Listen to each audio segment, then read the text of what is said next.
Okey, nanti Swasia pasang mau test dia punya aircon ada cut off sejuk. Ini dia soal modify ini. Oh. Itulah, tengoklah. Modify wireman. Ini M. Wire sampai sini lagi tambah apa relay pun tak tahu. Compressor baru tukar setahun lebih lagi jam. Tapi bukan sifu sini pun lah, tempat lain. That's why lah, tengok. Format lain dia modify. Kata ini wireman modify.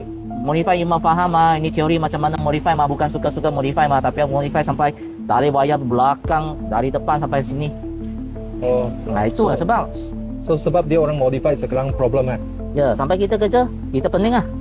Nanti bantu cakap kita semua buat tak cantik lah, tak perfect lah. Tapi dia tak cakap, dulu punya orang modify. Ya, betul tak? So sekarang macam mana nak settle? Nanti pasang dulu lagi mau test lah. Jadi saya tengok sifu Y ada senang tak? Mana ada senang?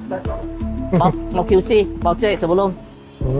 Jangan ingat sifu Y, tak ada kerja, tangan bersih, semua main relax aja bagi pekerja semua.